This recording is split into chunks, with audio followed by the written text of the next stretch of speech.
Linda Martinez had seen enough pain in her 23 years as a pediatric nurse to fill several lifetimes.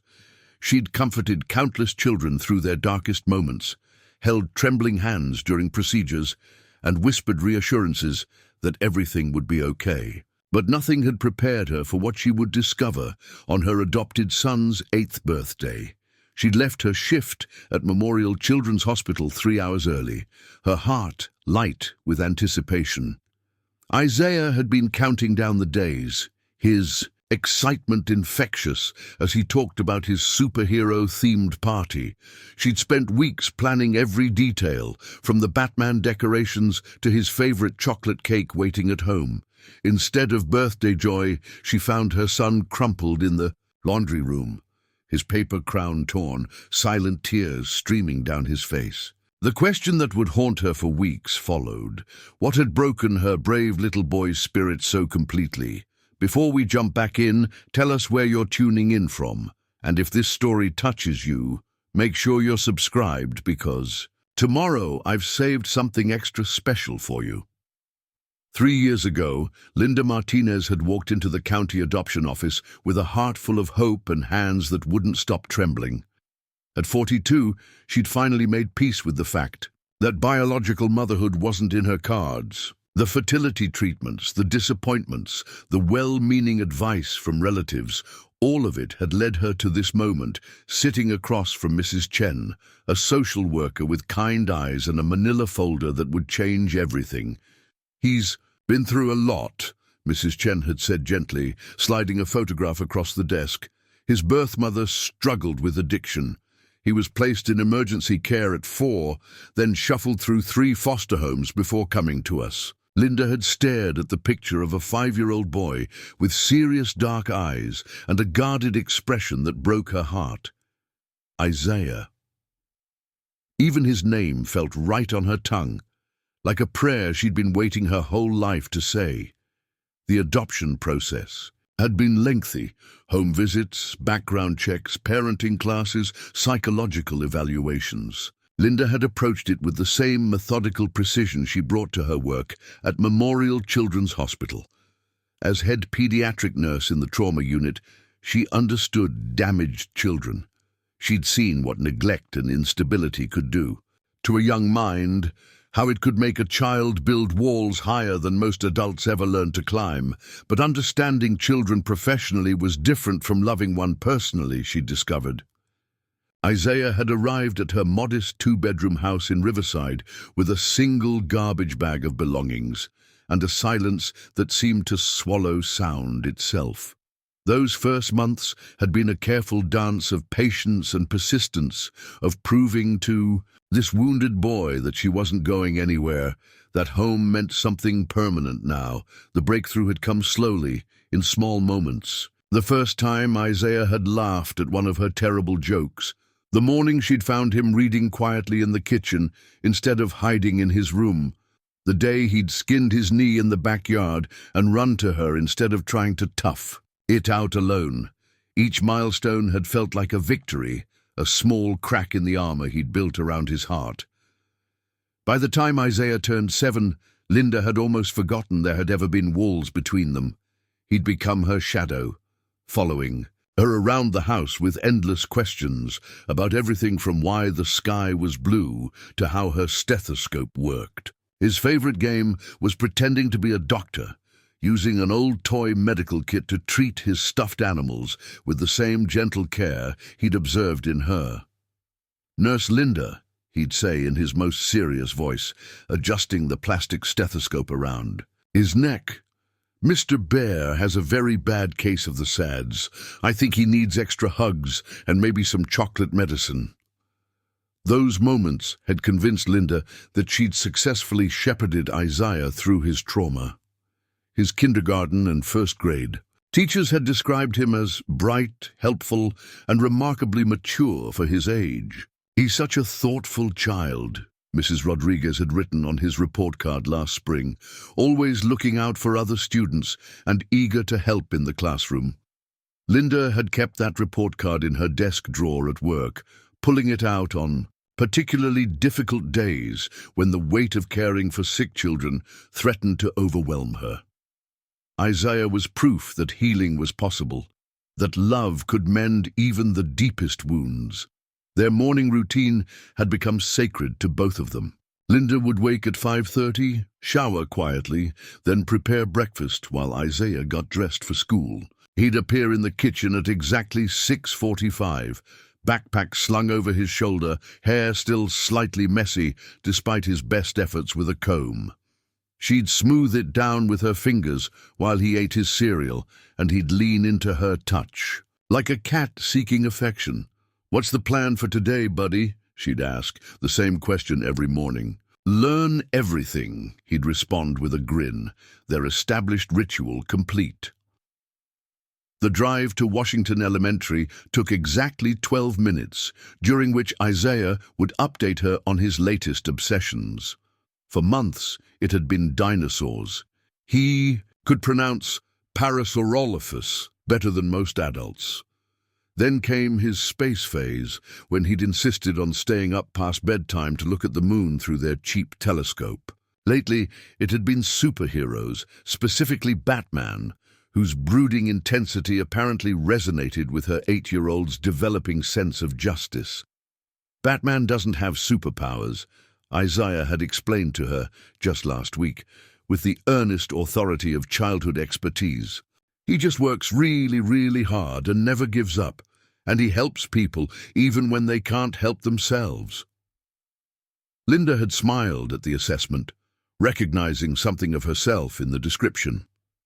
She'd chosen pediatric nursing for similar reasons: the desire to be a protector, to stand between vulnerable children and a world that could be unimaginably cruel.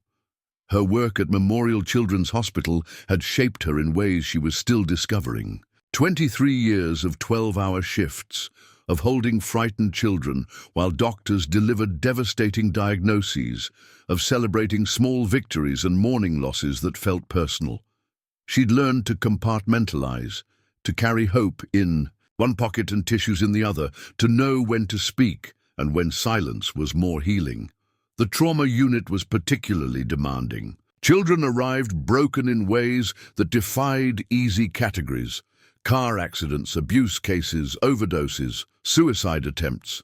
Linda had developed a reputation among the staff as someone who could reach the unreachable kids, the ones who'd retreated so far into themselves that communication seemed impossible.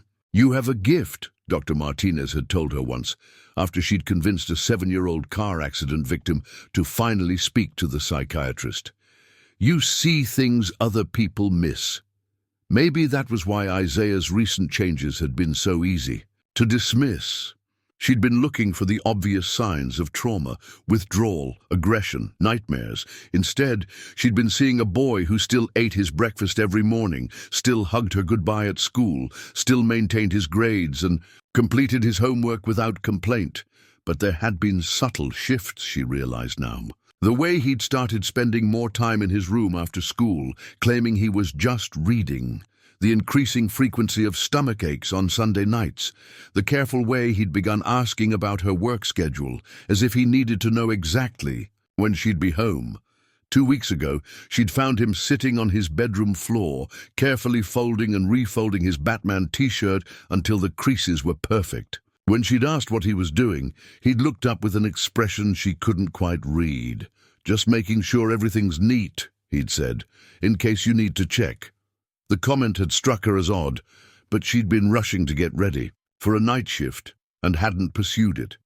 Now, sitting in her car outside Washington Elementary with tears threatening to fall, Linda wondered what else she'd missed while she was busy being proud of how well-adjusted her son appeared to be. The afternoon sun slanted through the windshield as she watched other parents picking up their children. She recognized most of them by now. Mrs. Patterson with her twins, Mr. Kumar, who always brought his German shepherd, the young mother with the elaborate tattoos who drove the motorcycle. They all moved with the casual confidence of people whose biggest worry was getting home in time for dinner. Linda's phone buzzed with a text from her supervisor. "Taking tomorrow off too?" We're short-staffed, but family comes first. Let me know if you need anything." She stared at the message, feeling the weight of expectations she'd built around herself. The reliable employee who never called in sick. The devoted mother who had everything under control. The woman who'd successfully rescued a traumatized child and created a perfect little family through sheer determination and love.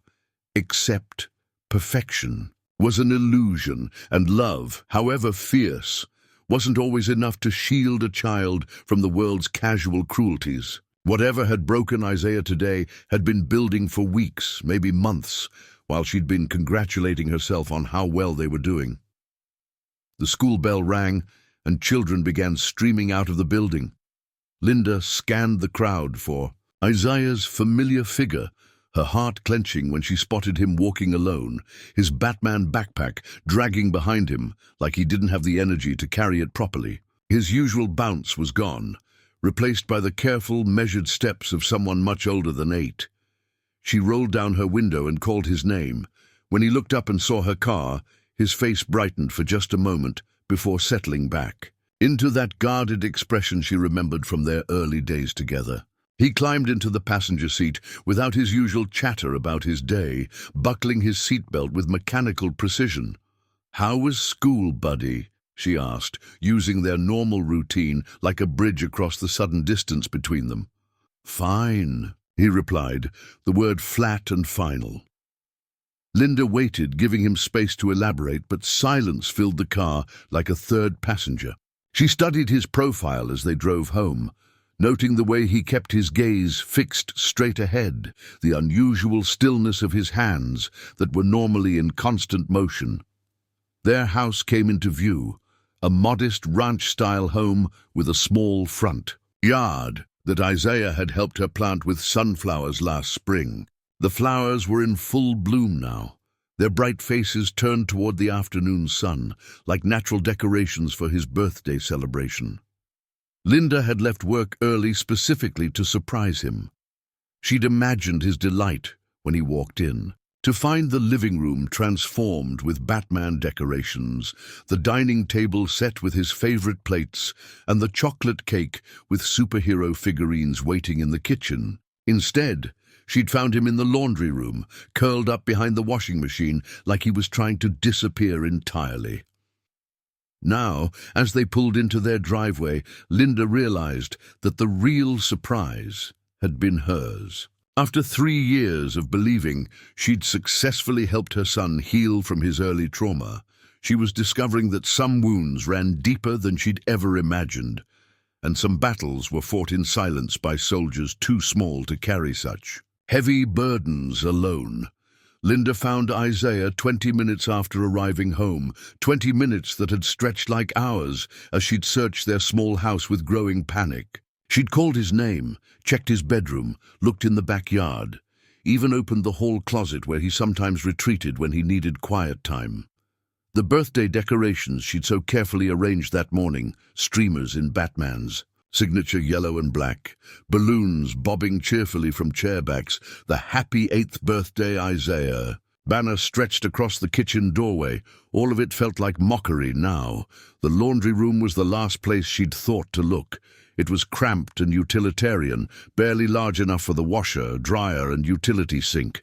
She'd pushed, opened the folding door, expecting to find nothing but the familiar smell of detergent and the gentle hum of appliances.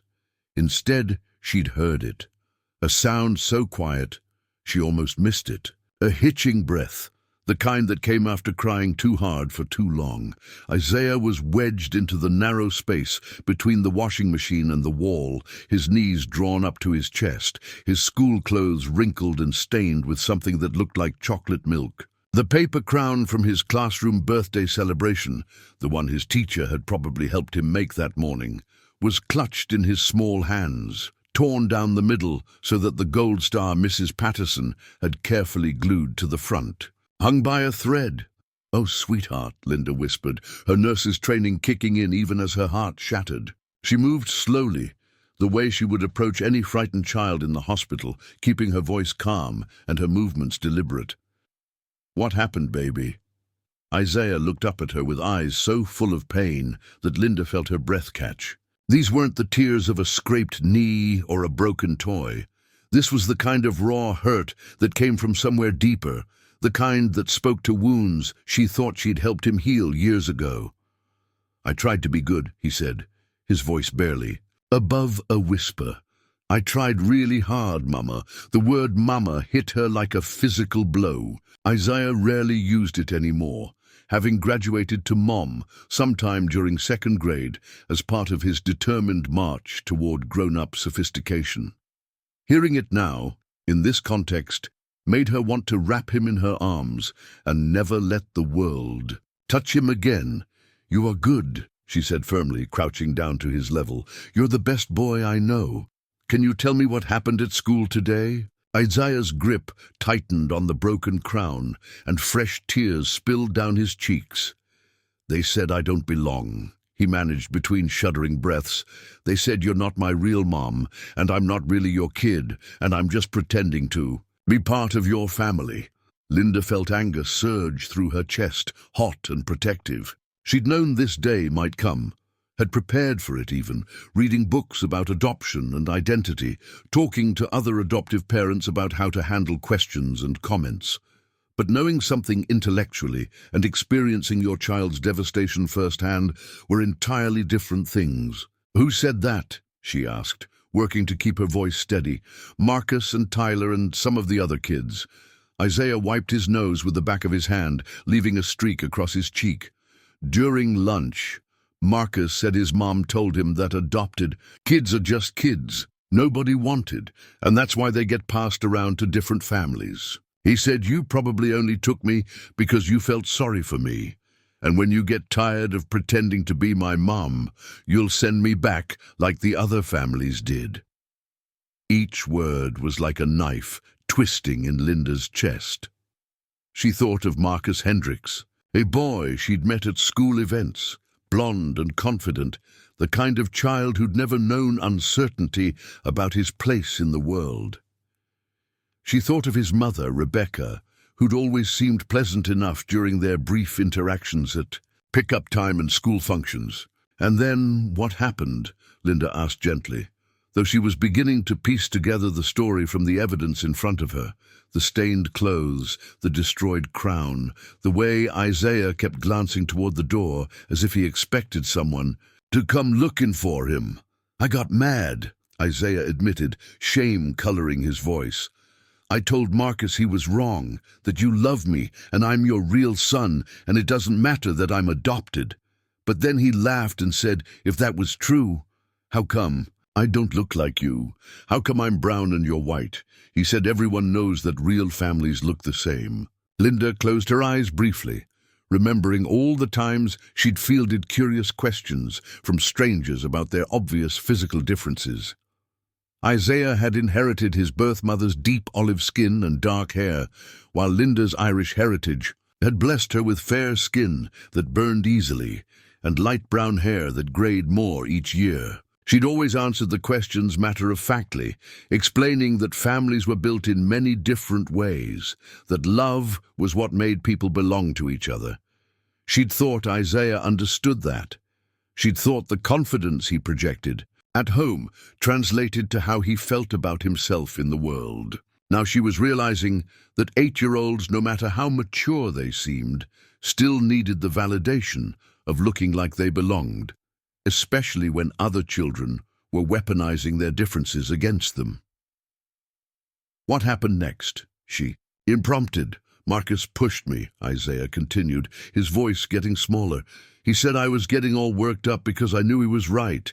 He said even my real mom didn't want me, so why would anyone else? And then Tyler started laughing, and some other kids came over to see what was happening, and Marcus told them all about how I'm adopted, and how you're not my real mom, and how I'm just pretending to have a real family." Linda could picture the scene. The cafeteria full of children, the way crowds gathered when conflict started, the way that kind of public humiliation could feel like the end of the world when you were 8 years old.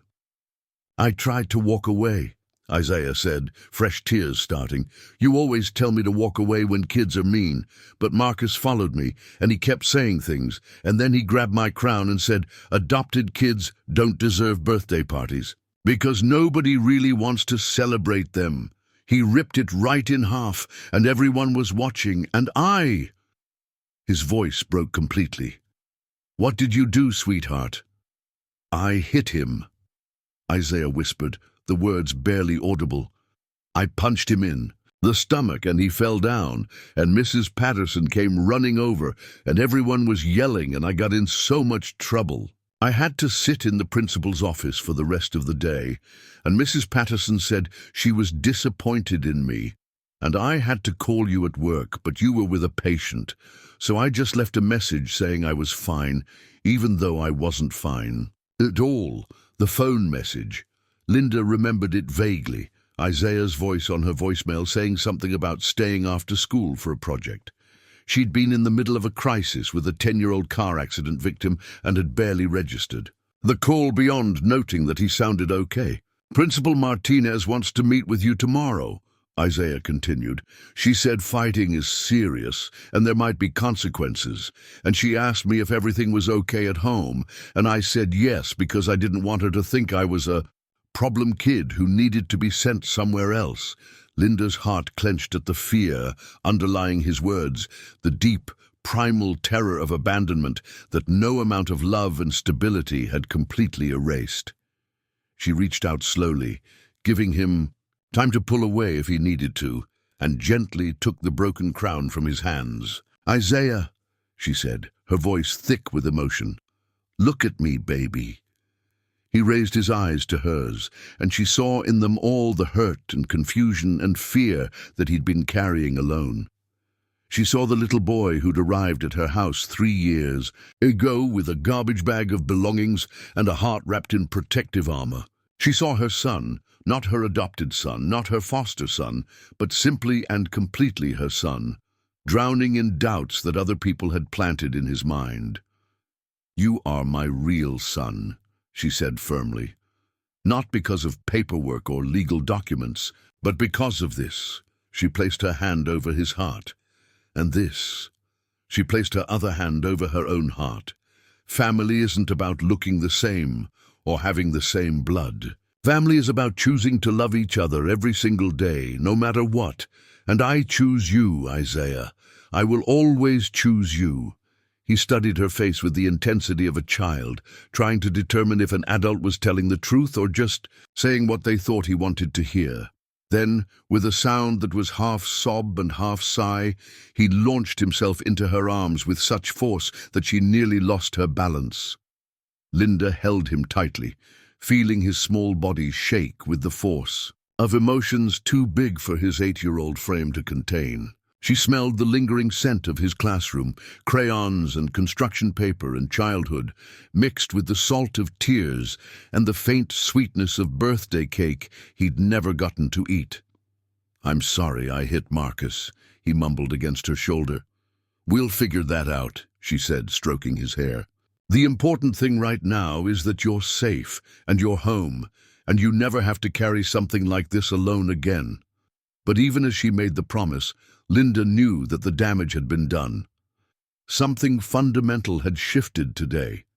Isaiah's sense of security in his identity, in his place in their family, in his understanding of how the world saw him. The questions Marcus had raised were ones that would likely follow Isaiah for years to come, and Linda realized with a sinking heart that her love alone might not be enough to shield him from the cruelties of a world that often failed to understand. That families came in many different forms.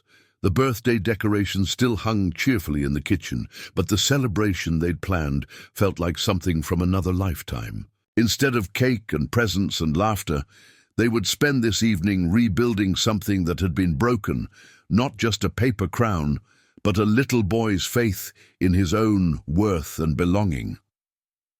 The chocolate cake sat untouched on the kitchen counter the next morning, its bright superhero figurines looking oddly cheerful in the early light filtering through the window.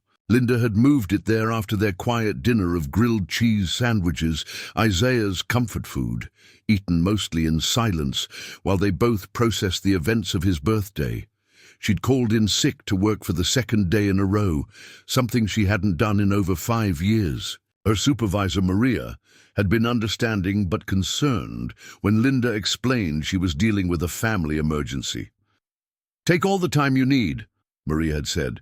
"But Linda, if you need to talk to someone, HR has counseling resources for staff dealing with family issues." Family issues. The phrase felt inadequate for what they were facing. This wasn't a scheduling conflict or a temporary disagreement. This was the moment Linda had always known might come, but had hoped somehow to avoid. The day her son would be forced to confront the complexity of his identity in a world that often preferred simple categories. She stood at the kitchen window, now watching Isaiah in the backyard through the glass. He'd woken early and asked if he could go outside, a request that had surprised her.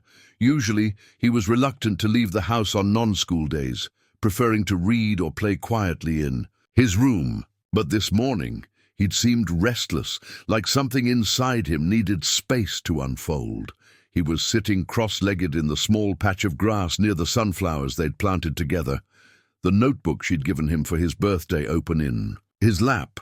She'd meant to give it to him yesterday evening, along with the new set of colored pencils and the Batman action figure she'd hidden in her closet. Instead, she'd simply handed him the notebook when he'd asked for something to write in, no ceremony or wrapping paper required. Through the glass, she could see him writing intently, his dark head bent over the page with the kind of concentration she recognized from his homework sessions. Every few minutes he'd stop and look up at the sunflowers, their faces turned toward the morning sun, before returning to whatever he was recording. Linda made 2 cups of hot chocolate. His with extra marshmallows, hers with a splash of coffee, and carried them outside. The morning air was cool for September, with the kind of crisp clarity that promised autumn wasn't far away. She settled onto the small patio step beside where Isaiah sat, close enough to offer comfort, but far enough away to respect his need for space. "What are you writing about?" she asked gently, holding out his mug. Isaiah accepted the hot chocolate gratefully, wrapping his small hands around the warmth. "Questions," he said simply. "What kind of questions?" He was quiet for a moment, then opened the notebook and showed her the page. His handwriting was careful and precise, the letters formed with the same attention to detail he brought to everything else. Linda read the list he'd been creating. "Why did my first mom give me away? Do I look like her or my dad? Are there other kids like me in different families? Will you change your mind about wanting me? Why do some kids have mums and dads who look like them and I don't? What if Marcus is right and I don't really belong anywhere?" Each question felt like a small weight settling in Linda's chest. She recognized the clinical precision of his approach. He was trying to make sense of something overwhelming by breaking it down into manageable pieces. It was a coping mechanism she'd seen in young patients who were trying to understand their medical conditions. This need to name and categorize the things that frightened them. "These are really important questions," she said carefully. "And really hard ones. Have you been thinking about them for a while?" Isaiah nodded, not looking up from his notebook. "Since I was little. But I didn't want to ask because I thought it might make you sad or mad. And then yesterday Marcus said some of the things I was already wondering about, and it made everything feel more real." Linda felt a familiar pang of regret, all those times she'd waited for him to bring up his adoption, thinking she was resping his pace, when really he'd been protecting her feelings. She'd read all the parenting books, attended the support groups, learned about age-appropriate ways to discuss adoption. But somehow, she'd missed the signs that her son was carrying these questions alone. "I'm never going to be mad at you for asking questions about your story," she said. And sad. Well, sometimes talking about hard things does make people feel sad, but that doesn't mean we shouldn't talk about them. Sometimes feeling sad together is better than feeling confused alone. Isaiah looked up at her then, his dark eyes searching her face. Do you know about my first family, like their names and stuff? Linda nodded slowly. She'd been preparing for this conversation for 3 years, gathering information and organizing it in a way that would be honest, but age-appropriate. I know some things. Your birth mother's name was Carmen Rodriguez. She was very young when you were born, only 17. And she was sick with something called addiction, which makes it really hard for people to take care of themselves and other people, even when they want to. What about my dad? I don't know much about him. Carmen was living with her grandmother when you were born, and she's the one who made the decision to place you for adoption because she wanted you to have opportunities she couldn't give you at the time. Isaiah absorbed this information quietly, adding notes to his notebook. Was she sad to give me away? The question hung in the air between them, heavy with the weight of a child trying to understand his own worth. Linda had wrestled with how to answer this for years, knowing that whatever she said would shape how Isaiah understood his origin story. I think she was heartbroken, Linda said honestly. But sometimes people make heartbreaking decisions because they love someone so much. Carmen wanted you to have a stable home and parents who could take care of you the way every child deserves to be taken care of. That takes a special kind of love, the kind that puts someone else's needs first, even when it hurts. Do you think she ever thinks about me? I think she thinks about you every day, Linda replied without hesitation. Just like I would think about you every day if we were ever apart. They sat in comfortable silence for a while, watching the sunflowers sway gently in the morning breeze. Linda could see Isaiah processing what she'd told him, fitting these new pieces of information into the puzzle of his identity. She waited, knowing that rushing him would only make him retreat into himself, the way he had as a younger child. Mom, he said finally, using the more mature designation that had become his standard. What do I tell kids at school when they ask about why we don't look the same? It was a practical question, the kind that would come up again and again throughout his childhood. Linda had role-played various scenarios in her head, but hearing it from him made it real in a way that theoretical preparation couldn't match. What? Do you want to tell them? She asked. Isaiah considered this seriously. I want to tell them that families don't have to match, like how some kids have a mom and dad, and some kids just have a mom or just have a dad, and some kids live with their grandparents or their aunts. I want to tell them that what makes a family is love, not looking the same. Linda smiled, recognizing her own words reflected back to her with the clarity that children brought to complex truths. That sounds perfect. And if they keep being mean about it, then I guess I walk away and tell a grown-up, like you always say. But Mom, Isaiah looked at her seriously. What if the grown-ups don't understand either? What if they think Marcus is right? The question revealed the deeper fear that had been building in Isaiah's mind. Not just that children might reject him, but that adults might too. That teachers, principals, other parents might look at their family and see something temporary or artificial rather than real and permanent. Then we'll educate them, Linda said firmly. Together. Because the truth is, Isaiah, there are lots of families like ours. Families built through adoption, families where parents and children don't share the same racial background, families where love was the thing that brought everyone together instead of biology. We're not unusual. We're just one of many different ways that families can be beautiful. Isaiah made another note in his notebook, then closed it and leaned against Linda's shoulder. I still wish I looked more like you, he admitted quietly. It would make things easier. Linda wrapped her arm around him, feeling the weight of his head against her shoulder, breathing in the familiar scent of his shampoo, mixed with morning air. "I know, sweetheart, and I wish the world was kinder to kids like you, but I wouldn't change anything about how you look, because you're perfect exactly as you are." Even though it makes people ask questions, especially because it makes people ask questions, because every time someone meets our family, they learn that love comes in lots of different packages.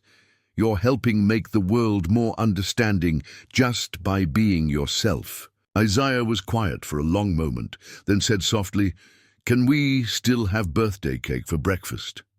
Linda laughed, the first genuine laugh she'd had in 24 hours. "I think birthday cake for breakfast sounds like an excellent plan, especially since we have some celebrating to catch up on." As they walked back toward the house together, Linda caught sight of the notebook still clutched in Isaiah's hand and realized that yesterday's crisis had opened a door that should have been opened long ago. The questions he'd written down weren't problems to be solved. They were conversations to be had, stories to be shared, and connections to be built between his past and his future. There would be more difficult days ahead, more Marcus Hendricks, and more moments when the complexity of their family would feel like a burden rather than a gift. But this morning, with the sunflowers turning their faces toward the light and her son walking beside her with slightly straighter shoulders, Linda felt like they'd taken the first real steps toward helping Isaiah understand that belonging wasn't about matching. It was about being chosen and choosing back every single day. The walk into Washington Elementary felt like preparing for battle. Linda had chosen her outfit carefully that morning, professional but approachable, confident but not confrontational. Her navy blazer and simple jewelry were meant to signal that she was a responsible parent who took her son's education seriously, while avoiding any impression that she was trying to intimidate or impress. Isaiah walked beside her, his backpack slung over both shoulders in the careful way that suggested he was carrying more than just books. He'd been quiet during breakfast, methodically eating his cereal while reviewing the notes he'd written in his birthday notebook. When Linda had asked if he wanted to talk about what to expect in the meeting, he'd simply said, "I just want to tell the truth, the truth." Such a simple concept that had become complicated by the layers of fear and shame that yesterday's incident had revealed. Linda had spent the previous evening researching the school's anti-bullying policies, reviewing Isaiah's academic record, and preparing herself for what she hoped would be a productive conversation about how to prevent future incidents. Mrs. Patterson met them at the main office, her expression carefully neutral in the way that experienced educators perfected when dealing with difficult situations. Linda had always liked Isaiah's teacher, a woman in her early 50s who brought genuine warmth to her interactions with students and parents. But today, there was a formality to her demeanor that suggested she was operating in crisis management. "Mode, thank you for coming in," Mrs. Patterson said, leading them toward Principal Martinez's office. "I want you to know that we take yesterday's incident very seriously, and our primary concern is making sure all of our students feel safe and supported." Principal Martinez was younger than Linda had expected, probably in her early 40s, with kind eyes behind wire-rimmed glasses and an office decorated with student artwork and motivational posters. She gestured for them to sit in the comfortable chairs arranged around a small conference table rather than across from her desk, a choice that Linda appreciated for its collaborative rather than adversarial tone. "Isaiah," Principal Martinez said gently, "before we talk with your mom, I'd like to hear from you about what happened yesterday. Can you tell me in your own words what led up to the incident with Marcus?" Isaiah glanced at Linda, who nodded encouragingly, then straightened in his chair with the same serious expression he wore when tackling difficult homework problems. "Marcus and some other kids were saying mean things about me being adopted. They said, I don't really belong in my family because I don't look like my mom, and that adopted kids are just kids nobody wanted. His voice was steady, matter of fact, but Linda could see the way his hands gripped the arms of his chair. Principal Martinez made notes on a legal pad, her expression growing more concerned as Isaiah continued. I tried to walk away like my mom taught me, but Marcus followed me and kept saying things. Then he grabbed my birthday crown and ripped it up and said, adopted kids don't deserve birthday parties. That's when I hit him. And how are you feeling? About hitting Marcus? Principal Martinez asked. Isaiah considered the question seriously. Bad. I know hitting is wrong and I'm sorry I hurt him. But I'm also mad that he said those things and I don't know what else I was supposed to do to make him stop. Linda felt a surge of pride at his honesty, even as her heart ached for the impossible position he'd been put in. 8-year-olds shouldn't have to develop strategies for defending their fundamental right to exist in their families. Principal Martinez turned to Linda. Mrs. Martinez, I want you to know that we've also spoken with Marcus and his parents. The comments he made were completely inappropriate, and there will be consequences for his behavior as well. However, we do need to address Isaiah's physical response. Of course, Linda said. We've already talked about how hitting isn't acceptable, regardless of the circumstances. But I'm more concerned about the underlying issue, the fact that my son is being targeted because of his adoption status and our racial differences. Mrs. Patterson leaned forward. I have to admit, this caught me completely off guard. Isaiah has always been such a well-adjusted, happy child. I had no idea he was struggling with these feelings about his adoption. Neither did I, Linda admitted. And I think that's part of the problem. Isaiah has been carrying these questions and concerns by himself, trying to protect my feelings by not bringing them up. Yesterday's incident brought everything to the surface. Principal Martinez nodded. Thoughtfully. We see this sometimes with children who are seen as resilient or mature for their age. Adults assume they're handling complex situations well, when really they're just handling them quietly.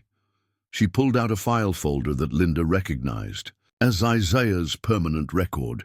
Looking at his academic performance and teacher reports, Isaiah consistently gets excellent marks for behavior and social skills. But I'm wondering if we've been missing signs that he was struggling with identity issues.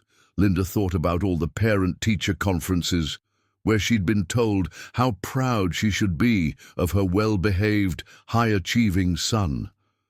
How many times had educators praised Isaiah's maturity without questioning whether an 8-year-old should need to be quite so mature? What happens now? Linda asked. Well, Isaiah will need to serve a 1-day in-school suspension for the physical altercation, Principal Martinez explained. He'll spend tomorrow in my office completing his regular coursework, and we'll use that time to work on conflict resolution strategies. Isaiah nodded solemnly, accepting the consequence without argument. More importantly, the principal continued, I'd like to suggest some additional support. We have a school counselor, Ms. Chen, who specializes in helping children navigate identity and family issues. Would you be open to having Isaiah meet with her regularly? Linda looked at Isaiah, who seemed to be considering the suggestion carefully. What would that be like? He asked. Ms. Chen is really good at helping kids talk through complicated feelings, Mrs. Patterson explained. She has games and activities that make it easier to discuss things that might be hard to put into words. And she's helped other students who've dealt with bullying situations. Are there other kids like me? Isaiah asked quietly. Other adopted kids, I mean? Principal Martinez smiled. Actually, yes. We have several students from adoptive families, including some who are in similar situations to yours, different racial backgrounds from their parents. Ms. Chen sometimes organizes small groups where kids can talk about shared experiences. Linda saw something shift in Isaiah's expression, a flicker of relief at the idea that he wasn't alone in his struggles. I think I'd like to try that, he said. There's something else we need to address, Linda said, pulling out the documentation she'd prepared. The comments Marcus made suggest that this isn't just typical childhood teasing. He repeated very specific and hurtful myths about adoption that he likely heard from adults. I'm concerned about whether this represents a broader attitude problem that needs to be addressed. Principal Martinez's expression grew more serious. You're absolutely right. We'll be having a conversation with Marcus's family about where these ideas came from and how to address them. And I think it would be valuable for us to do some education with all our students about different types of families. Mrs. Patterson nodded. We could incorporate it into our social studies unit on communities and families. Help all the children understand that families come in many different forms. I'd be happy to help with that, Linda offered. I could share some age-appropriate resources about adoption, and maybe Isaiah would be willing to talk about his experience if he's comfortable with that. Isaiah straightened up. I think other kids should know that adoption is normal, and that families don't have to look the same to be real families. As they wrapped up the meeting, Linda felt cautiously optimistic. The school's response had been more comprehensive and thoughtful than she'd dared to hope. They weren't just addressing the immediate incident, they were acknowledging the systemic issues that had created it and taking steps to prevent future problems. Walking back to the car, Isaiah seemed lighter somehow, as if sharing his burden with trusted adults had lifted some of the weight he'd been carrying. Mom, he said as they buckled their seatbelts, do you think Ms. Chen will really be able to help? I think having someone to talk to who understands these kinds of situations will be really good for you, Linda replied, and I think knowing there are other kids dealing with similar things might help you feel less alone. Isaiah pulled out his notebook and added something to his list of questions. Linda couldn't see what he'd written, but she noticed that his handwriting looked less careful, more relaxed than it had that morning. What did you write? She asked. How many other kids at school are adopted? Isaiah read aloud. And what are their stories? Linda smiled, recognizing the shift from internal questioning to external curiosity. Yesterday, Isaiah had felt isolated and different. Today, he was beginning to understand that his experience, while challenging, was part of a larger community of children and families who had found each other in unexpected ways. The road ahead would still have difficulties. There would be more Marcus Hendricks, more moments when the complexity of their family would feel overwhelming. But they were no longer facing those challenges alone. They had allies now, resources, and most importantly, they had opened the lines of communication that would help them navigate whatever came next. As they drove home, Linda caught sight of Isaiah in the rearview mirror, still writing in his notebook, but this time he wasn't hunched over it protectively. Instead, he was sitting up straight, writing with the confidence of someone who finally had permission to ask all the questions he'd been carrying alone. 2 weeks into the new routine, Linda found herself sitting in the hospital cafeteria during her lunch break, staring at a text message from Ms. Chen that had arrived that morning. Isaiah had a breakthrough today. When you have time, I'd love to discuss some things we've discovered about his coping strategies. The phrase coping strategies made Linda's chest tighten with a familiar mixture of pride and concern. In her years as a pediatric nurse, she'd learned that children who developed sophisticated coping strategies at young ages were often carrying burdens too heavy for their small shoulders. That Isaiah had apparently been managing complex emotional challenges without her full awareness felt like both a testament to his resilience and an indictment of her attentiveness as a mother. She pulled out her phone and scrolled through the photos she'd taken over the past 2 weeks, images that told the story of gradual change in their household. Isaiah at the kitchen table, working on homework with less of the rigid perfectionism that had previously characterized his study habits. Isaiah in the backyard, reading aloud to their neighbor's cat, who had taken to visiting their garden in the afternoons. Isaiah laughing, actually laughing, at something silly she'd said during dinner, instead of offering the polite smile that had become his default response to her attempts at humor.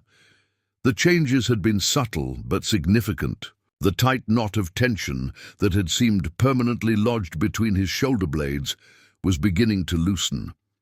He'd started asking questions again, not just about his adoption and identity, but about everything from why clouds formed to how stethoscopes worked. The curious, chattering boy she remembered from his early days with her was slowly re-emerging from behind the careful, controlled facade he'd constructed. Ms. Chen had been a revelation. Linda had met with her twice now, and each conversation had provided new insights into how Isaiah experienced the world. The counselor was a woman in her 30s who specialized in adoption and identity issues, with a gentle manner that somehow made even the most difficult topics feel manageable. Isaiah is what we call a parentified child, Ms. Chen had explained during their first meeting. He's taken on emotional responsibilities that aren't appropriate for his age, trying to manage not just his own feelings, but also protecting yours. It's common in children who've experienced early trauma. They become hypervigilant about maintaining stability and avoiding conflict. Linda had recognized the truth of that assessment immediately. How many times had Isaiah swallowed his questions to avoid upsetting her? How many instances of playground cruelty had he endured in silence rather than risk disrupting their peaceful home life? She'd thought she was providing him with security, but she was beginning to understand that true security came from knowing you could express difficult emotions without threatening the foundation of your family. The homework sessions had become particularly revealing. For years, Linda had attributed Isaiah's academic perfectionism to natural conscientiousness, even feeling proud of how little supervision he required. Now she was seeing it differently. The way he'd erase and rewrite letters until they were precisely formed, the anxiety that flickered across his face when he encountered a problem he couldn't immediately solve, the relief when she praised his work that seemed disproportionate to the accomplishment. Yesterday, she'd found him at the kitchen table, staring at a math worksheet with tears of frustration in his eyes. The old Linda might have immediately jumped in to help, eager to eliminate his distress as quickly as possible. Instead, she'd sat down beside him and simply waited. "I can't get this stupid problem," he'd said finally, his voice thick with self-directed anger that broke her heart. "Math can be really frustrating," she'd replied, resisting the urge to minimize his feelings or rush to solve the problem for him. "What happens when you get stuck like this?" Isaiah had looked at her with surprise, as if he'd expected her to immediately take over. "Usually, I just keep trying until I figure it out, even if it takes a really long time." That sounds exhausting. What if we tried something different? They'd ended up taking a break, making hot chocolate together while talking about completely unrelated things. The cat who'd been visiting their garden, a funny story one of her colleagues had told her about. A patient who'd tried to take his teddy bear's temperature. When they'd returned to the math problem 20 minutes later, Isaiah had solved it easily, his mind cleared by the break and the permission to struggle without judgment. "Mom," he'd said as she'd helped him pack up his homework, "Ms. Chen says it's okay to not know things right away. She says my brain is still growing and learning, and making mistakes is part of how it gets stronger." Linda had smiled at hearing her own conversations with Ms. Chen reflected back through Isaiah's understanding. "What else does Ms. Chen say?" "She says some kids try to be perfect because they're worried that if they're not perfect, the people who love them might stop loving them. But that's not how real love works." The simplicity of the statement had hit Linda like a physical blow. How had she missed the fact that her son was living under the constant pressure of earning his place? In their family, How had her desire to provide him with stability translated into his belief that he needed to be flawless to deserve that stability? That evening, she'd made a decision that felt both terrifying and necessary.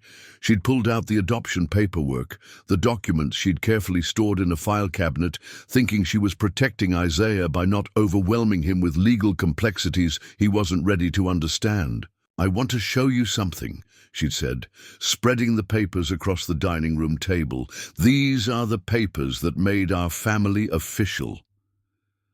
Isaiah had studied the documents with the intense concentration he brought to everything important. His adoption decree, with its official seals and formal language, declaring him to be the lawful child of Linda Martinez. The court orders that had legally changed his name from Isaiah Rodriguez to Isaiah Martinez. The social worker reports that had documented his journey from foster care to permanent placement. "This says I'm your lawful child," he'd read carefully. "What does that mean? It means that legally, officially, and forever you are my son. Not my adopted son, not my foster son, just my son. No one can ever change that. No court, no social worker, no mean kid at school, nothing." Isaiah had run his finger along the raised seal on the adoption decree. "But what if I do something really bad? What if I get in trouble at school again? Or make you mad? Or, Isaiah?" Linda had waited until he looked up at her.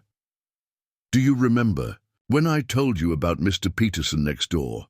How he complains about everything but we still wave and say hello because he's our neighbor?" Isaiah had nodded, clearly confused by the connection. Being neighbors is just about living near each other. But being family is different. When you're someone's child, you're their child forever, no matter what. You could fail every test, break every rule, make every possible mistake, and you'd still be my son. That's what makes family different from every other relationship. It's not based on performance or good behavior. It's based on love, and love doesn't have conditions. She'd pulled out one more document, a letter she'd written to him on the day his adoption was finalized, but had never given him, thinking he was too young to understand its significance. "I wrote this for you 3 years ago," she'd said, handing him the envelope with his name written in her careful script. "I was going to wait until you were older, but I think you're ready to hear this now." Isaiah had opened the letter with the reverence he might show a treasure map, unfolding the single page and reading silently. Linda had watched his face change as he absorbed the words she'd written on one of the happiest days of her life. Her promise to love him unconditionally, to fight for him, to help him understand his story, and to make sure he always knew that choosing him had been the easiest decision she'd ever made. "You wrote this when I was 5, he'd asked. "The day the judge signed your adoption papers and made it official. But I was still figuring out how to trust you then. I was still kind of scared and weird about everything." Linda had smiled at his assessment. "You weren't weird, sweetheart. You were protecting yourself, which was smart. But even when you were scared and weren't sure about me yet, I was already sure about you. That's what parents do. We love our children before they love us back, and we keep loving them even when they're figuring out how to trust that love." That night, Isaiah had asked if he could keep the letter in his birthday notebook, along with his growing list of questions and discoveries. Linda had agreed, understanding that he was creating his own record of this journey toward understanding his place in their family and in the world. Now, sitting in the hospital cafeteria with Ms. Jen's text message in front of her, Linda felt cautiously optimistic about the path they were walking together. There would be more difficult conversations ahead, more moments when the complexity of adoption and identity would feel overwhelming. But they were building something stronger than the careful peace they'd maintained before. They were building the kind of trust that could withstand difficult emotions and challenging questions. She typed back to Ms. Chen, "Can we schedule a call for this evening? I'd love to hear about his breakthrough. As she prepared to return to her shift, Linda caught sight of her reflection in the cafeteria window and was surprised by what she saw. The woman looking back at her appeared more relaxed than she'd been in months, despite, or perhaps because of, the emotional intensity of the past few weeks. For the first time since Isaiah's birthday crisis, she felt like they were moving forward rather than simply managing damage. The journey toward helping her son understand his identity and worth was far from over, but they were no longer walking it alone, and they were no longer pretending that love alone was sufficient to shield him from the world's complexities. They were learning together how to build the kind of family that could weather storms by facing them honestly rather than hiding from them behind facades of perfection.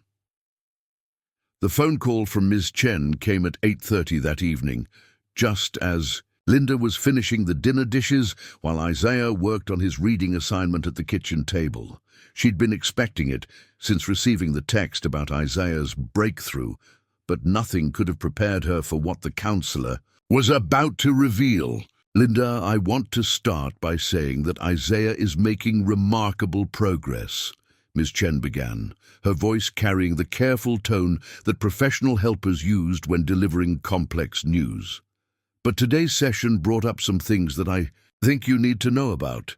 Linda dried her hands and moved to the living room, lowering her voice so Isaiah wouldn't overhear. "What kind of things?" "Isaiah has been carrying some very specific fears about his racial identity that go deeper than the adoption issues we've been discussing. Today, he shared something that happened a few months ago that he hasn't told you about." Linda felt her stomach clench. "What happened?" "There was an incident at the grocery store back in June. Isaiah was with you, and apparently a woman made a comment about you and him not looking like you belonged together. She suggested that maybe he was lost and offered to help find a real mother." The memory hit Linda like a physical blow. She remembered that day vividly. They'd been shopping for ingredients for Isaiah's end-of-school celebration dinner. A woman in the cereal aisle had indeed approached them, but Linda had thought she'd handled it gracefully, calmly explaining that Isaiah was her son, while Isaiah stood quietly beside her.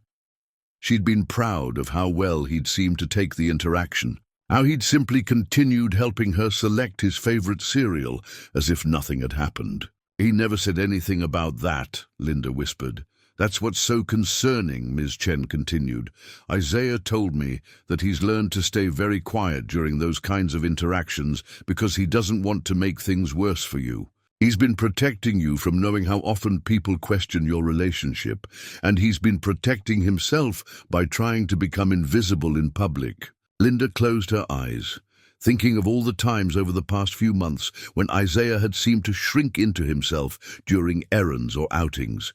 She'd attributed it to normal childhood shyness or fatigue, never considering that he might be actively trying to avoid drawing attention to their family. "There's more," Miss Chen said gently. "Isaiah has been researching his birth parents online. He found some social media profiles that he believes might belong to his birth mother's family members. He's been looking at photos, trying to understand where he came from and what he might have inherited beyond just physical features. How is he accessing social media? We don't have accounts for him, and I monitor his internet usage. He's been using the computers at school during library time. The research itself isn't problematic. It's actually quite normal for adopted children to be curious about their biological families. But Isaiah is doing it in secret because he's worried that you'll be hurt if you know he's thinking about his birth family."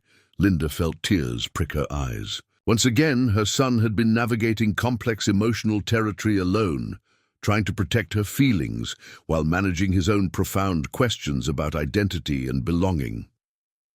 "What kind of things is he finding?" she asked. "Photos, mostly. He thinks he's found pictures of cousins who look like him, and it's both exciting and confusing for him. He's never seen family resemblance before. You know how adoption can leave children feeling like they appeared out of nowhere, but he's also worried that being curious about his birth family means he's being disloyal to you. Through the doorway, Linda could see Isaiah at the kitchen table, bent over his book with the same intense concentration he brought to everything. The idea that he'd been conducting this secret research, wrestling with these feelings of curiosity and guilt while maintaining his cheerful facade at home, made her heart ache. "Ms. Chen, I want him to know that it's okay to be curious about his birth family.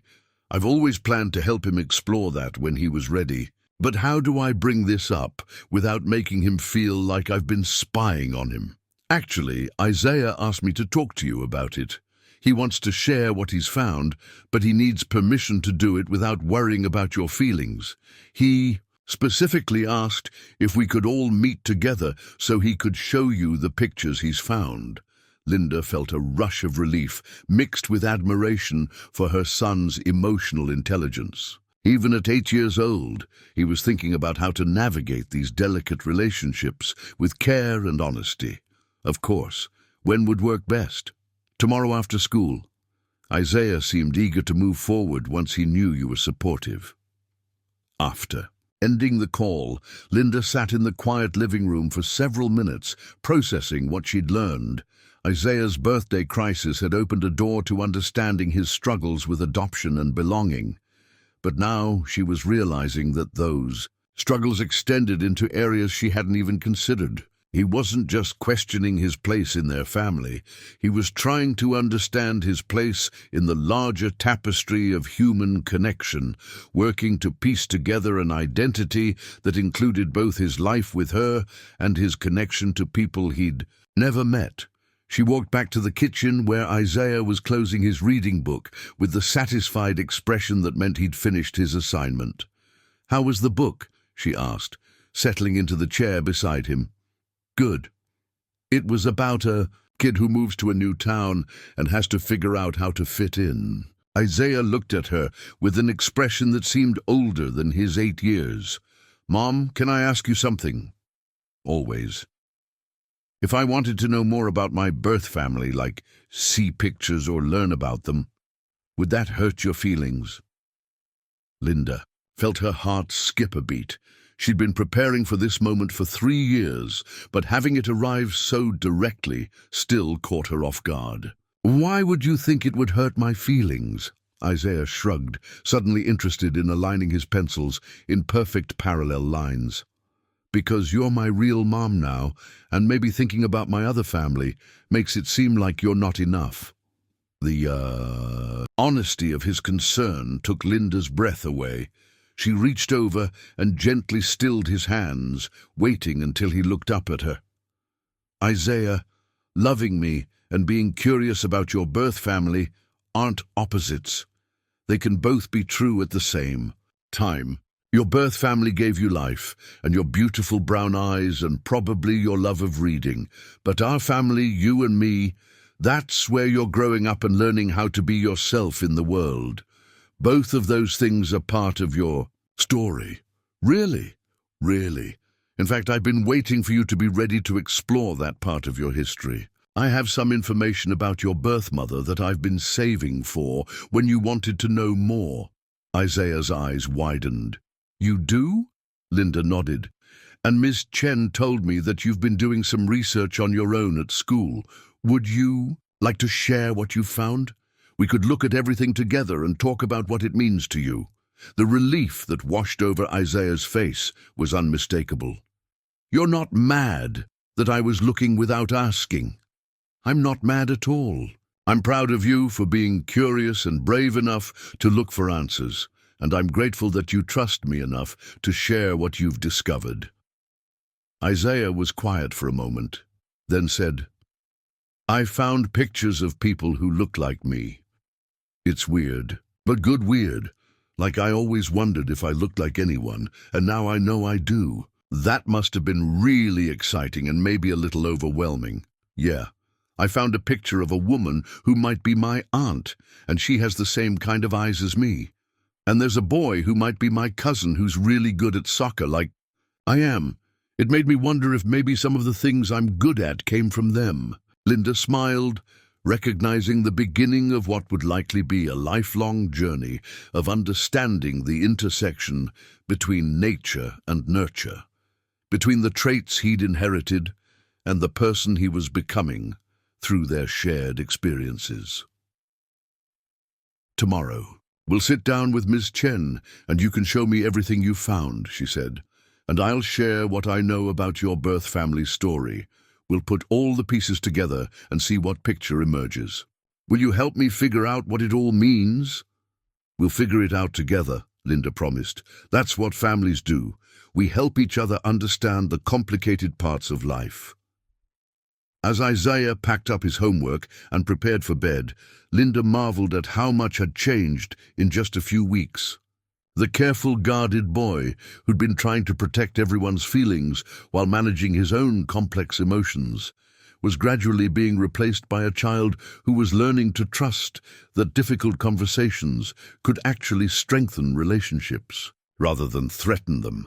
The journey toward helping Isaiah integrate all aspects of his identity was far from complete, but they were no longer walking separate paths. Tomorrow, they would look at pictures of people who shared Isaiah's features and genetic legacy, and they would begin the delicate work of helping him understand that loving his birth family's memory and loving their present family weren't competing loyalties. They were complementary parts of a whole, complex, beautiful truth about who he was and where he belonged. The meeting with Ms. Chen had gone better than Linda had dared to hope. Isaiah had brought printouts of the social media profiles he'd found, carefully organized in a manila folder that reminded Linda painfully of the adoption paperwork that had started their journey together. His research had been thorough and thoughtful.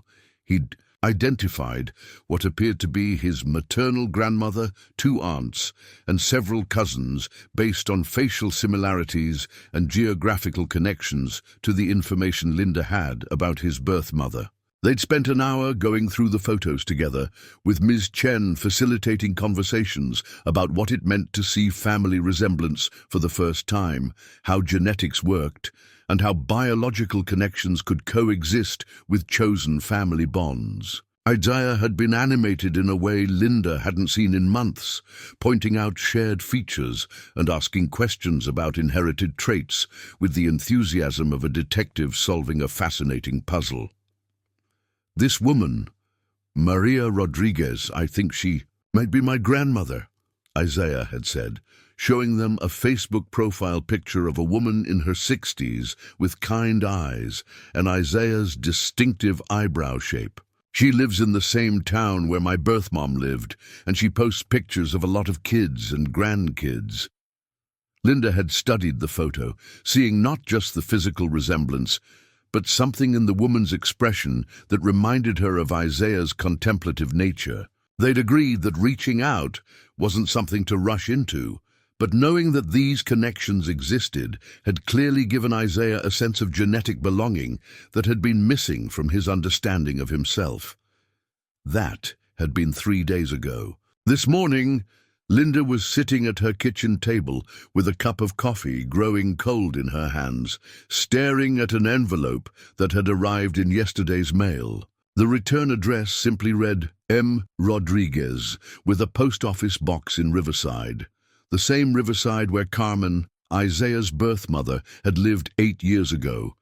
Linda had been carrying the letter in her purse since yesterday afternoon, afraid to open it alone and equally afraid to open it with Isaiah present. The timing felt too coincidental to be chance. Just days after they'd been researching his birth family, someone with that exact surname had somehow tracked down their address and sent correspondence. She could hear Isaiah in his bedroom, getting ready for school with the unhurried efficiency that had replaced his previous anxious perfectionism. Since their conversations with Ms. Chen, mornings had become easier, more relaxed. Isaiah no longer approached each day as if it were a test he might fail, and Linda no longer felt like she was walking on eggshells around his emotions. But this letter could change everything. Linda turned the envelope over in her hands, noting the careful handwriting and the way her name was written in full. Linda Martinez, mother of Isaiah. Not Linda Martinez or to the adoptive parents, but a deliberate acknowledgement of her role in Isaiah's life. The thoughtfulness of that detail suggested that whoever had written this letter understood the complexity of adoption relationships. She was still debating whether to open it when Isaiah appeared in the doorway, backpack over his shoulder and lunchbox in hand. "Ready for school, Mum?" he asked, then stopped when he saw her expression. "What's wrong?" Linda realized she was still holding the letter, and Isaiah's keen observational skills, sharpened by years of reading adult emotions for signs of instability, had immediately picked up on her distress. "I got a letter yesterday," she said carefully. "It might be from someone in your birth family." Isaiah's eyes widened, and he set down his backpack with the deliberate precision he used when processing unexpected information. "Can we read it?" "I haven't opened it yet. I wanted to think about whether we should read it together, or if I should read it first, to make sure." "Together," Isaiah said firmly. "We said we were going to figure out the complicated stuff together, remember?" Linda felt a surge of pride at his maturity, even as she worried about what the letter might contain. At 8 years old, he was demonstrating more emotional wisdom than many adults she knew. "Okay," she agreed, "but let's sit down, and we'll take our time." They settled on the living room couch, the same spot where they'd looked through his adoption paperwork and where Linda had given him the letter she'd written on his adoption day. Isaiah curled up beside her, close enough that she could feel the tension in his small body as she carefully opened the envelope. The handwriting was the same as on the outside, careful and deliberate, with the slightly formal quality of someone for whom English might be a second language. Linda read the date, written just 5 days ago, and then began to read aloud. "Dear Linda and Isaiah, my name is Maria Rodriguez, and I am Carmen's mother, Isaiah's grandmother. I hope this letter finds you both well and happy. I want to start by saying that I have been thinking about Isaiah every day since Carmen placed him for adoption 8 years ago. She made that decision because she was very sick and wanted him to have opportunities and stability that she could not provide at that time. It was the hardest thing she ever did, and she never stopped loving him. Carmen passed away 2 years ago from complications related to her addiction. Before she died, she made me promise that if I ever had the chance to let Isaiah know about his family, I would tell him that he was loved and wanted, even though she couldn't keep him safe. I have been looking for you for a long time. Recently, my granddaughter helped me use the computer to search, and we found some information that led us to you. I hope you will forgive me for reaching out without warning. I am not writing to disrupt your family or to ask for anything. I can see from what we found online that Isaiah is happy and loved, and that is all Carmen ever wanted for him. But I have pictures and stories about his mother and our family that I would like to share with him someday, if you think that would be good for him." Carmen had beautiful artwork that she made when she was younger, before she got sick. She drew pictures of the baby she hoped to have someday, and some of those drawings looked just like Isaiah. I have kept everything, thinking that maybe someday he might want to know about the woman who gave him life.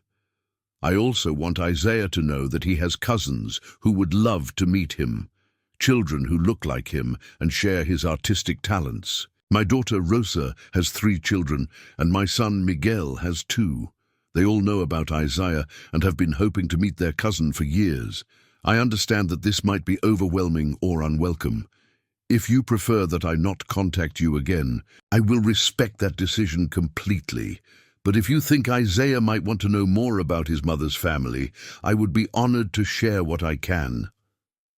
I have enclosed some pictures of Carmen when she was young, and one drawing she made when she was pregnant with Isaiah.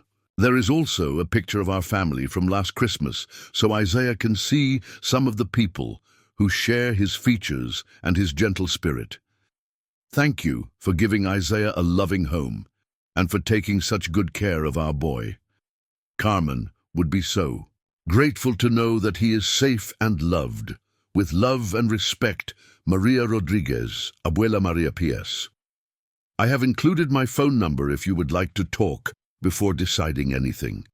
I understand that this is a big decision for your family. Linda's voice had grown thick with emotion as she read, and by the time she finished, both she and Isaiah were crying, not the desperate tears of crisis, but the complex tears that came with unexpected gifts and overwhelming gratitude. Isaiah was quiet for a long moment, processing what he'd heard. Then he reached for the envelope and carefully pulled out the enclosed photographs. The first was a picture of a young woman who looked exactly like Isaiah would look as a teenage girl. The same large, dark eyes, the same thoughtful expression, the same slight dimple in her left cheek that appeared when she smiled. Carmen couldn't have been more than 16 in the photo, sitting in what looked like a high school art classroom, holding up a painting of a sunset that demonstrated real talent. The second photo was a pencil drawing of a baby, not an actual baby, but an imagined one, drawn with the careful attention to detail that suggested hours of loving work. The baby in the drawing had Isaiah's exact features, as if Carmen had somehow been able to see into the future and capture her son's face before he was born. The third photo was recent. A large family gathered around a Christmas tree with 3 generations of people who all shared variations of Isaiah's features. Linda counted 13 people in the picture, from elderly grandparents to young children, all smiling at the camera with the easy familiarity of people who belong to each other. "I look like them," Isaiah whispered, his voice full of wonder. "I really look like them." "You do," Linda agreed, studying the faces of people who had been loving Isaiah from a distance for his entire life. "And they've been thinking about you all this time." Isaiah traced his finger along the edge of the drawing Carmen had made. "My birth mom drew this picture of me before I was even born." "It looks that way. Do you think she really loved me, even though she couldn't keep me?" Linda thought about the letter, about the careful way Maria had written it, about the 8 years of hoping and searching that had led to this moment. "I think she loved you so much that she made the hardest decision a mother can make. She chose your future over her own happiness."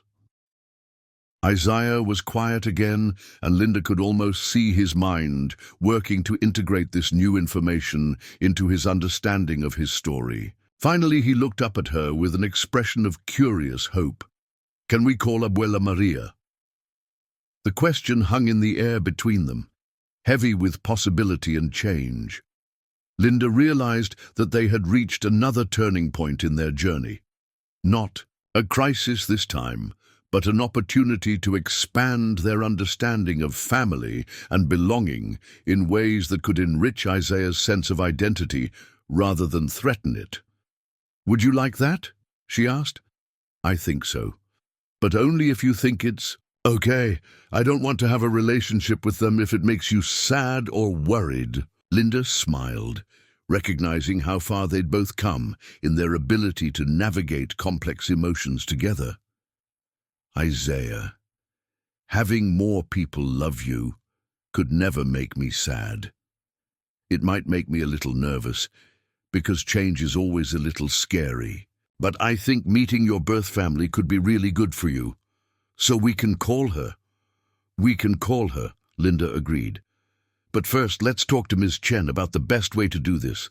This is wonderful, but it's also big, and we want to make sure we handle it in a way that's good for everyone involved." Isaiah nodded solemnly, understanding instinctively that this moment would reshape their family in ways that would take time to fully understand. He carefully gathered the photos and the letter, treating them with the reverence of someone who had just received an unexpected treasure. As Linda watched him study Carmen's drawing one more time, she realized that this letter represented something she'd never expected, but had always hoped for. Evidence that Isaiah's birth family had never stopped loving him, and an opportunity for him to understand that being placed for adoption wasn't about being unwanted, but about being loved so much that his birth mother had prioritized his well-being over her own desire to keep him. The road ahead would require careful navigation, sensitive conversations, and probably some difficult moments as they figured out how to integrate this new relationship into their existing family structure. But for the first time since Isaiah's birthday crisis, Linda felt like they were moving toward expansion rather than just healing from damage. Toward a future where Isaiah could claim all the parts of his identity without having to choose between them. The phone call with Abuela Maria was scheduled for Saturday afternoon, giving Linda and Isaiah 3 days to prepare emotionally and practically for what felt like the most important conversation of their lives. Ms. Chen had spent an hour with them on Thursday, helping them think through what they wanted to know, what they wanted to share, and how to manage their expectations for this first contact. Remember, Ms. Chen had counseled, this is just the beginning of getting to know each other. You don't have to figure out your entire relationship in one phone call. The goal is simply to open a door and see what feels comfortable for everyone. Linda had appreciated the guidance, but she could see that Isaiah was struggling with anticipation that bordered on anxiety. He'd been carrying Carmen's drawing with him everywhere, to school, to meals, even to bed, as if it were a talisman that could somehow bridge the 8-year gap between his birth and this moment of reconnection. Friday evening, they'd sat together at the kitchen table while Isaiah worked on a list of questions he wanted to ask. His approach was characteristically methodical, but Linda could see the emotion underlying his careful preparation. "What do I call her?" he'd asked, his pencil poised over the notebook that had become his constant companion. She signed. "The letter Abuela Maria, but I don't know if I should call her that right away." Linda had considered the question carefully. "What feels right to you?" "I want to call her Abuela Maria because that's what she called herself. But I'm worried. It might be weird since I've never called anyone Abuela before." "You could ask her what she'd like you to call her," Linda suggested. "Most grandmothers would be honored to be called Abuela by their grandchild." Isaiah had written that down, then added several more questions. "What was Carmen like when she was little? Do I have any talents that came from her? What are my cousins like? Did Carmen ever talk about me after I was adopted?" Some of the questions had made Linda's heart ache, particularly the ones that revealed how much Isaiah needed to understand that his birth mother had thought about him and loved him even after placing him for adoption. 8 years of wondering whether he'd been forgotten had created a deep hunger for connection that went beyond simple curiosity about family history. Saturday morning had dawned bright and crisp, the kind of October day that made everything feel possible. Linda had suggested they spend the morning doing something normal and relaxing, so they'd walked to the farmer's market and bought ingredients for Isaiah's favorite enchiladas, a recipe Linda had learned specifically because it connected him to his cultural heritage. As they'd walked between the vendors, Linda had noticed other families that looked like theirs. Parents and children who didn't share obvious physical similarities, but who clearly belonged together through the thousand small gestures of love and familiarity. She'd pointed them out to Isaiah, not to make a point, but simply to help him see that their family structure wasn't unusual or temporary. "That man and his daughter," she'd said, nodding toward a white father helping his Asian daughter select apples. "And that woman with her sons." She'd indicated a black woman whose children were clearly Latino. Isaiah had studied the families with interest. "Do you think they're adopted families too?" "Some might be. Some might be blended families, or families where one parent isn't biologically related to the children.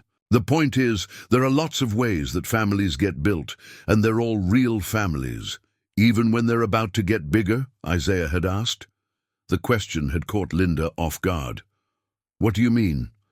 I mean, if I start having a relationship with Abuela Maria and my cousins, does that make our family bigger, or does it make two separate families? Linda had stopped walking, struck by the sophistication of his question and the fear underlying it. He was worried that connecting with his birth family might somehow diminish his connection to her, or that he'd be forced to choose between loyalties. Isaiah, she'd said, crouching down to his eye level in the middle of the busy market, having a relationship with your birth family doesn't make our family smaller or less real. It just means you have more people who love you. That's not a problem to solve. That's a gift to celebrate. So you won't be sad if I love them too. I'll be happy if you love them too. Because part of loving you means wanting you to have all the connections and relationships that make you feel whole and understood. They'd finished their shopping and returned home to prepare for the call, but Linda could see that Isaiah was still processing their conversation. He'd spent an hour arranging and rearranging the photos from Maria's letter, as if getting them in the right order might somehow make the upcoming conversation easier. At exactly 2 o'clock, Linda dialed the number Maria had provided. Her hands were shaking slightly, and she could see that Isaiah was gripping his notebook with white knuckles. The phone rang twice before a warm voice answered. "Bueno? Is this Maria Rodriguez?" Linda asked. "This is Linda Martinez, Isaiah's mother." There was a sharp intake of breath, then the sound of someone calling out in rapid Spanish to other people in the background. When Maria came back to the phone, her voice was thick with emotion. "Linda, thank you so much for calling. I have been hoping and praying that you would want to talk. Is Isaiah there with you?" "He's right here," Linda said, putting the call on speaker. "We're both a little nervous, but we're very excited to talk with you." "Isaiah, mijo," Maria said, and Linda could hear tears in her voice. "I have been waiting 8 years to talk to you. You sound so grown up." Isaiah looked at Linda for encouragement, then leaned toward the phone. "Hi, Abuela Maria. Thank you for writing to us. I loved the pictures you sent, especially the drawing my birth mom made." "Hi, mijo. She would be so happy to know that you have that drawing. She worked on it for hours when she was pregnant with you, trying to imagine what you would look like. She said she wanted to draw you so she could remember your face forever." Linda watched Isaiah's expression change as he absorbed this information. The idea that Carmen had wanted to remember him, had planned to miss him, had tried to hold on to him even while knowing she couldn't keep him. "Can you tell me about her?" Isaiah asked quietly. "What was she like when she wasn't sick?" Maria's voice grew tender. "Carmen was an artist, like I think you might be too. She loved to draw and paint, and she was always making beautiful things with her hands. She was also very smart. She read everything she could find, and she asked a million questions about everything." "Does that sound familiar?" Isaiah smiled for the first time since the call began. "I like to draw too, and I do ask a lot of questions." "Then you are very much like your mama. She also loved music and dancing, and she had the most beautiful singing voice. She used to sing to you when you were in her belly, hoping that you would know her voice when you were born." Linda felt tears starting at the beauty of this image.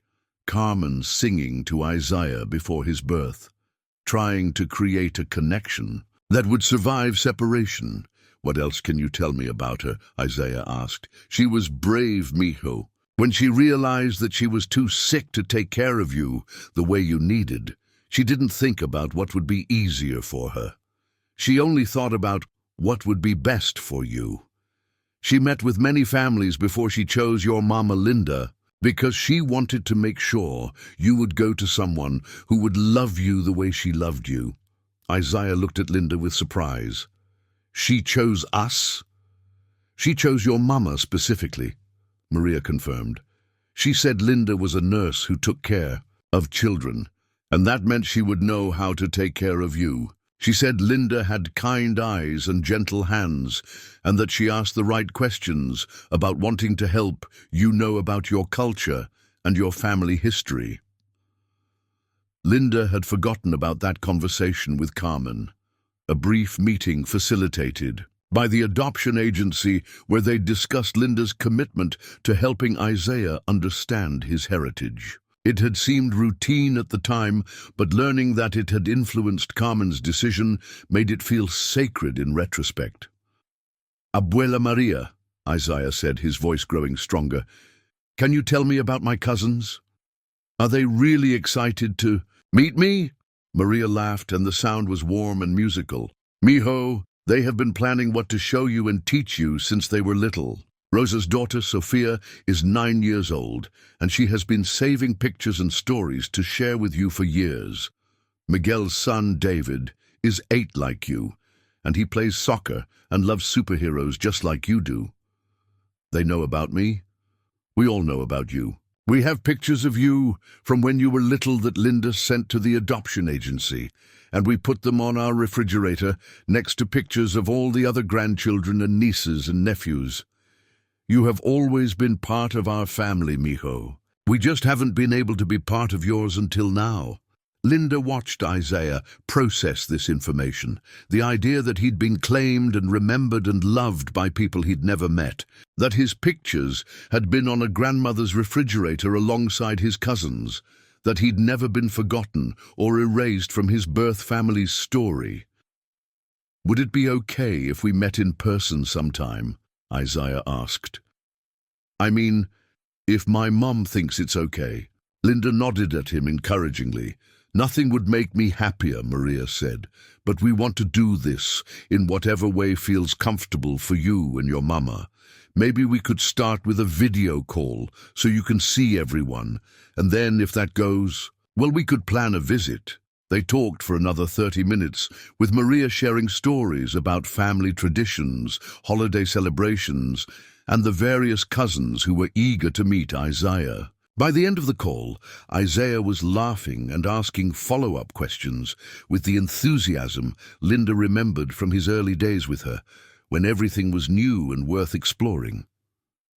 After they hung up, Isaiah sat quietly for several minutes, then looked at Linda with an expression of cautious joy. "That felt really good," he said simply. "How are you feeling about everything?" Linda asked. "Happy and nervous, and like maybe I understand myself a little better now." He paused, then added, "And grateful that you're not scared of this." Linda pulled him into a hug, feeling the solid warmth of her son against her chest and the profound gratitude that came with knowing they'd navigated another significant milestone together. "I'm not scared," she assured him. "I'm excited for you, and I'm proud of how brave you're being about opening yourself up to new relationships."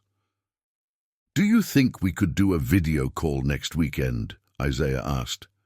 "I want to see what they look like, and I want them to see me too."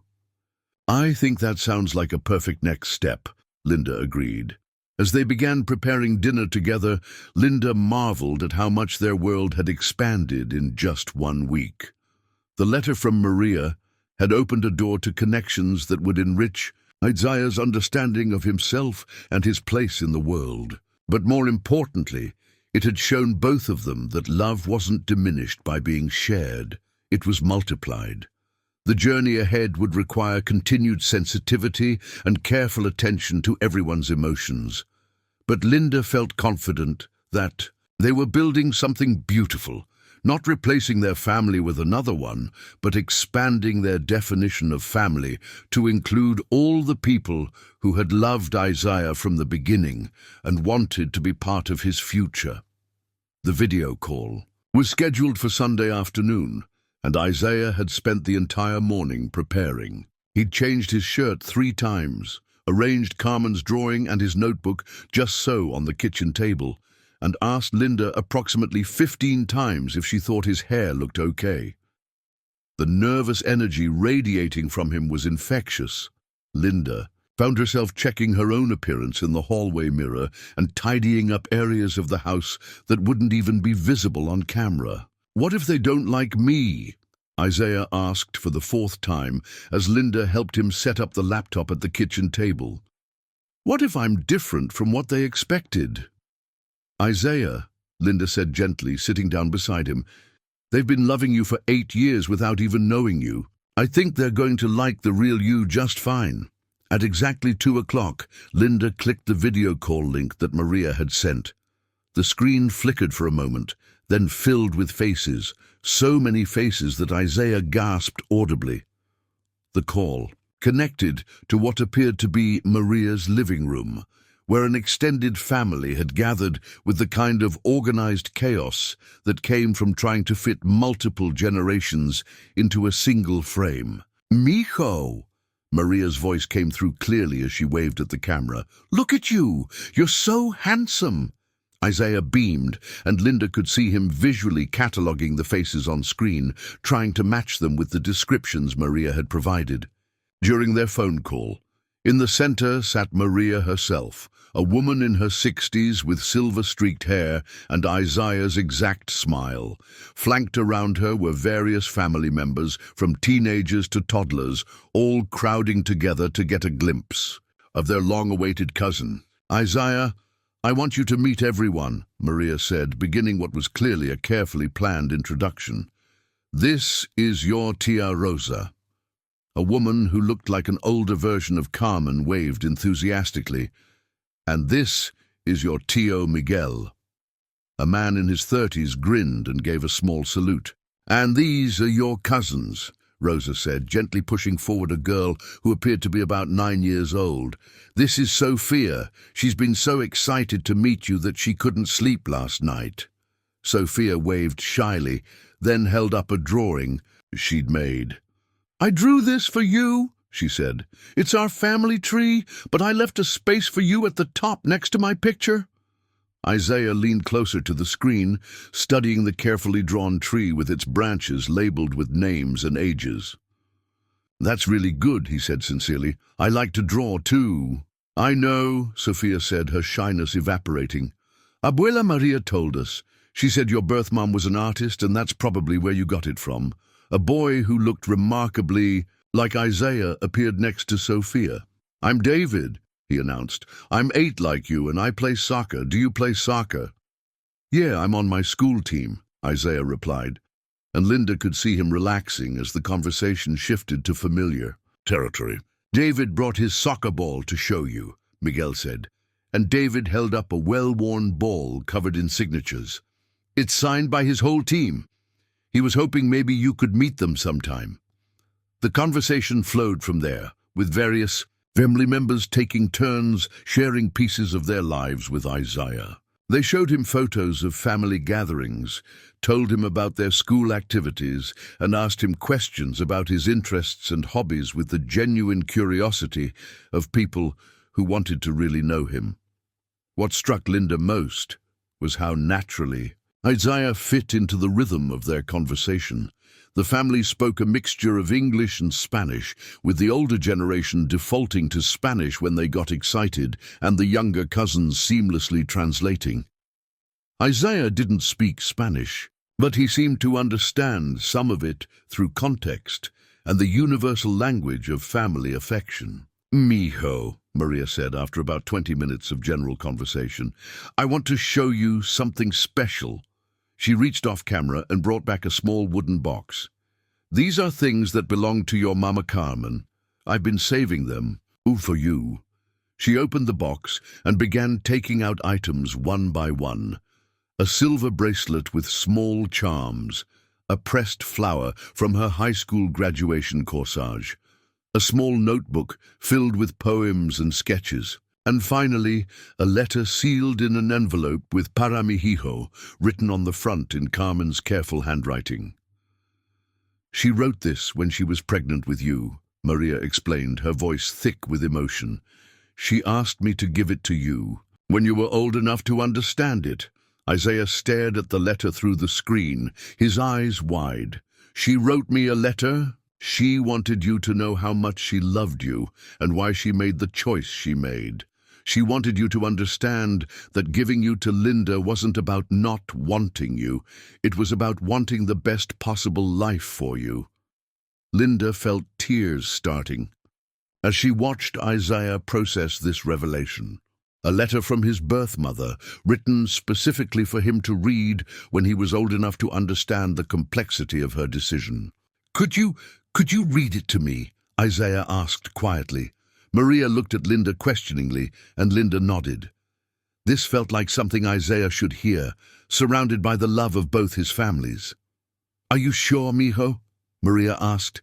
"It might make you feel sad and happy at the same time." "I want to hear it," Isaiah said firmly. Maria carefully opened the envelope and unfolded the letter inside. She took a deep breath, then began to read in a voice filled with love and sorrow.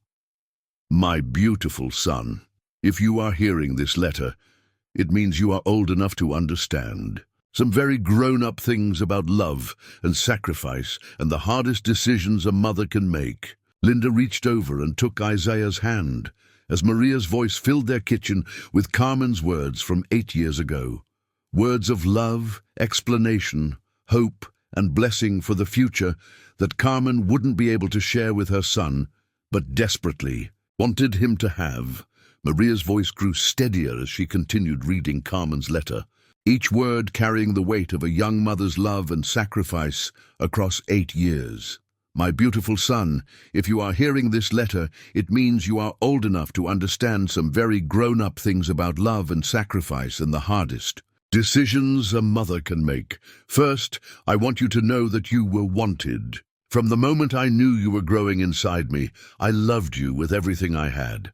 I talked to you every day, sang to you every night, and dreamed about all the wonderful things you would do in your life. You were never a mistake or a burden. You were a gift, even when I couldn't keep you safe. I am sick, mijo.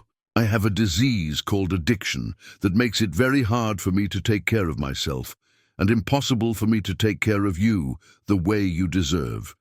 This sickness has nothing to do with you and everything to do with choices I made before you existed.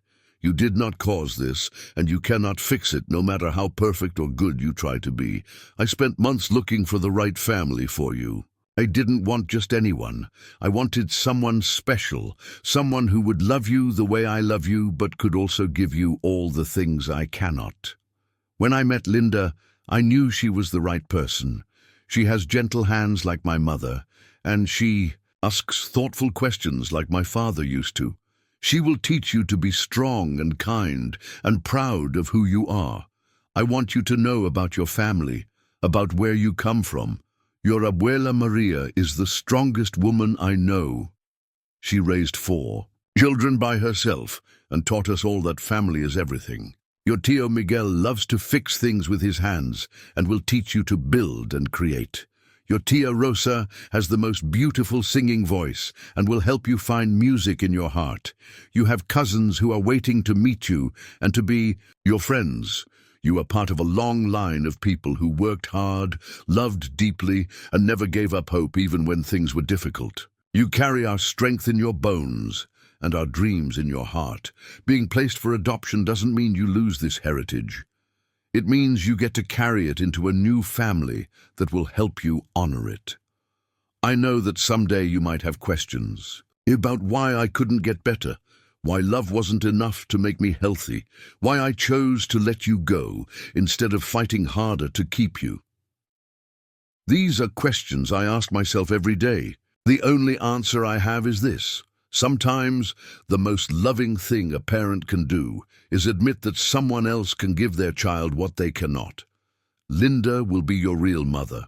She will kiss your scraped knees, help you with your homework, celebrate your victories, and comfort you during your defeats. She will love you not because she has to, but because she chooses to, every single day. That makes her your mother in the truest sense of the word. But I hope you will also remember that you had another mother who loved you first, who carried you and dreamed of you and wanted the world for you. I hope you will know that letting you go was not about giving up on you.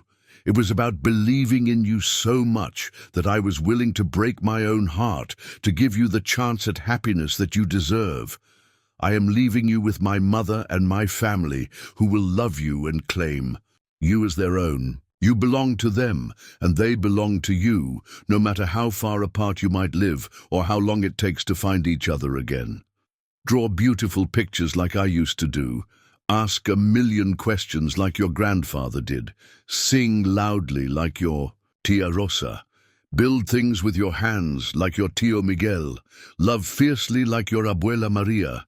And remember that you carry all of us with you wherever you go. Be happy, my beautiful boy. Live the life I dreamed for you, but could not give you. And know that somewhere your first mother is cheering for you, proud of the amazing person you are becoming. I love you always and forever. Mama Carmen P.S. I drew you a picture of how I imagine you will look when you are born. I hope it looks like you when you read this. I hope you have my eyes and your father's smile and your abuela's strong spirit. The silence that followed was profound. Through the screen, Linda could see that several family members were crying openly.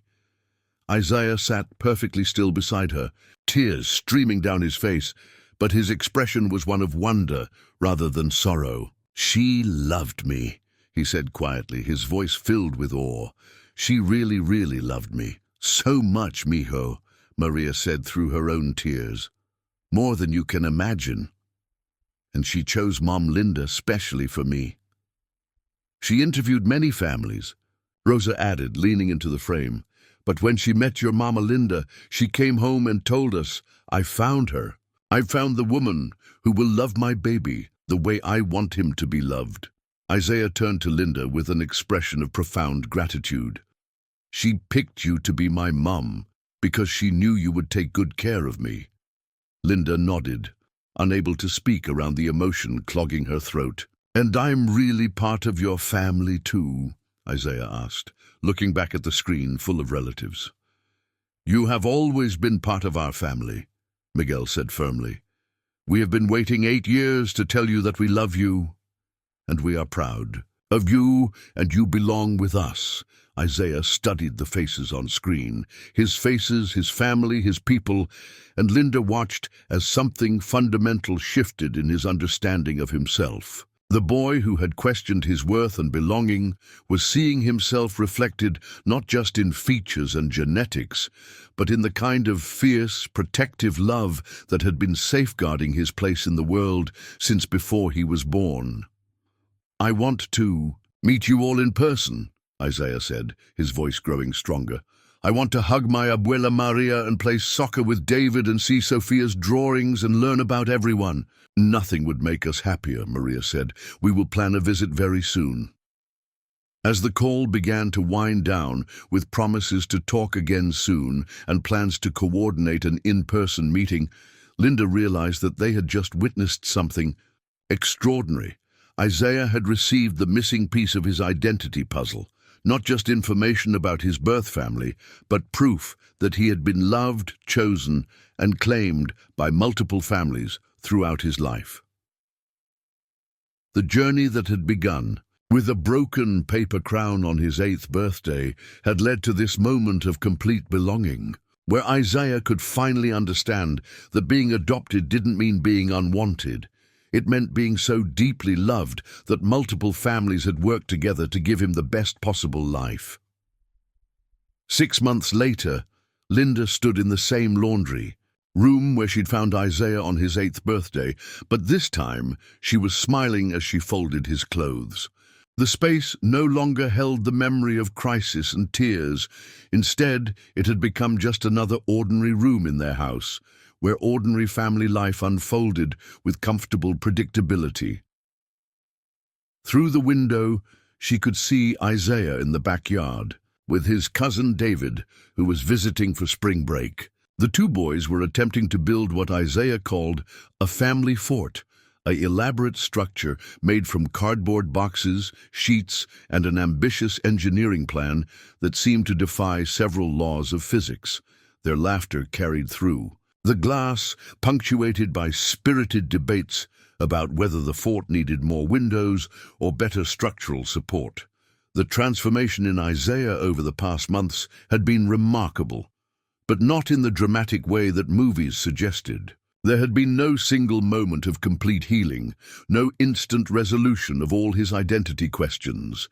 Instead, his growth had come through small, daily accumulations of understanding and belonging that had gradually replaced anxiety with confidence. The first in-person meeting with his birth family had taken place 3 months ago, carefully planned with Ms. Chen's guidance to ensure everyone's emotional needs were considered. Linda had driven Isaiah to a park halfway between their homes, where Maria and several family members had been waiting with a picnic lunch and enough nervous energy to power a small city. The moment Isaiah had walked up to Maria and said, "Hi, Abuela," Linda had known they were going to be okay. The embrace between grandmother and grandson had lasted several minutes, during which Linda had to wipe away tears while simultaneously taking photos to capture the historic reunion. What had surprised Linda most was how naturally she'd been welcomed into the extended family circle. She'd worried about feeling like an outsider, about being seen as the person who had their child. Instead, Rosa had hugged her tightly and said, "Thank you for taking such good care of our boy. Carmen chose well." The ongoing relationship with Isaiah's birth family had required careful navigation and open communication, but it had enriched their lives in ways Linda had never anticipated. Isaiah now had video calls with his cousins twice a week, had learned basic Spanish phrases from his tío Miguel, and had filled multiple sketchbooks with drawings inspired by stories his abuela Maria told him about family traditions and cultural celebrations. Perhaps most importantly, Isaiah had stopped questioning whether he truly belonged anywhere. He'd learned that identity wasn't about choosing between families or cultures. It was about weaving together all the threads that made him who he was. The change had been evident at school, too. Marcus Hendricks had attempted another round of cruel comments about adoption a few months ago, but Isaiah's response had been completely different from his 8th birthday meltdown. Instead of hitting or hiding, he'd calmly told Marcus, "Actually, being adopted means I have 2 families who love me. That makes me pretty lucky." When Marcus had persisted, Isaiah had simply walked away and told Mrs. Patterson about the incident. The school had followed through on their commitment to education about different family structures, and Isaiah had volunteered to share his story. During a classroom presentation about families, Linda had watched from the back of the room as her son confidently explained adoption, showed pictures of both his families, and answered his classmates' questions with the patient wisdom of someone who had wrestled with complex truths and emerged with clarity. "Some kids think adoption means nobody wanted you," Isaiah had told his class, "but it actually means you were wanted so much that your birth parents found you an extra family to love you too." Ms. Chen had called it a remarkable demonstration of emotional intelligence and resilience. Linda had simply called it her son becoming himself. The notebook Isaiah had started on his 8th birthday had evolved into something that looked more like a family history project than a list of worried questions. He'd filled several notebooks now with stories from both sides of his family, drawings of relatives, and his own reflections on what it meant to be Isaiah Martinez, a boy who carried Carmen's artistic genes and Linda's compassionate heart, who spoke English at home and was learning Spanish from his cousins, who loved Batman and soccer and family dinners where everyone talked at once. Linda finished folding the laundry and walked outside to check on the fort construction project. Isaiah and David had managed to create something that was structurally improbable but architecturally impressive, complete with multiple rooms and a sign that read, "Rodriguez Martinez Family Fort, all relatives welcome." "Mom, come see," Isaiah called when he spotted her. "We made a special room for you and Abuela Maria to have tea in when she visits next month." Linda crawled through the fort's main entrance, a task that required some undignified maneuvering, and found herself in a cozy space decorated with drawings from both boys and furnished with cushions salvaged from the patio furniture. "This is beautiful," she said, settling onto one of the cushions. "You two are excellent architects." "David taught me how to say family in Spanish," Isaiah announced proudly. "Familia.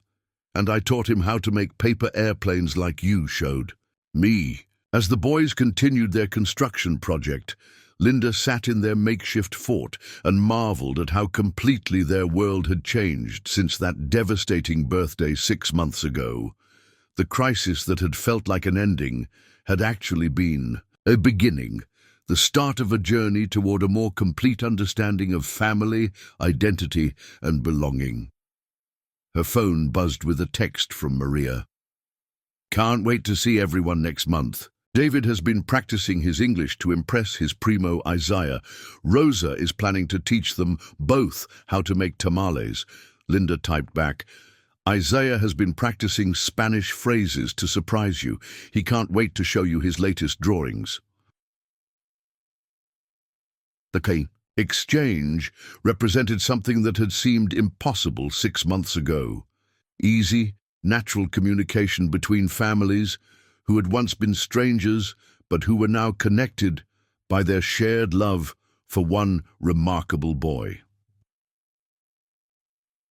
As the afternoon sun began to set, painting the backyard in golden light, Linda watched Isaiah and David put the finishing touches on their fort. Tomorrow, Isaiah would have his regular session with Miss Chen, where they'd continue working on identity integration and emotional processing. Next week, he'd present a project about family trees to his 3rd grade class. Next month, both families would gather to celebrate his 9th birthday, a celebration that would include 2 sets of grandparents, multiple cousins, and enough love to sustain any child through whatever challenges lay ahead. But today, in this moment, sitting in a fort built by 2 boys who had found each other across years and miles, and the complexity of family structures, Linda felt the profound peace that came with knowing that love, in all its forms, had triumphed over fear and confusion. Isaiah poked his head into the tea room section of the fort, his face bright with satisfaction and joy. "Mum, do you want to help us plan what to build next? David thinks we should make a family tree fort, but I think we should make a rocket ship to visit all our relatives who live far away." "Why not both?" Linda suggested. "We have a big backyard and a lot of imagination." Isaiah grinned, the same expression she'd fallen in love with when he was 5 years old, but now filled with the confidence of a child who knew exactly where he belonged in the world. "Yeah," he said simply, "we have everything we need." And as the 3 of them sat together in their improbable fort, planning impossible construction projects and discussing the logistics of family gatherings, Linda realized that Isaiah was absolutely right. They had everything they needed, not because their lives were perfect or because all their questions had been answered, but because they'd learned that family wasn't about matching or simplicity or avoiding difficult conversations. Family was about choosing each other day after day and building something strong enough to shelter everyone who belonged there, no matter how they'd found their way home.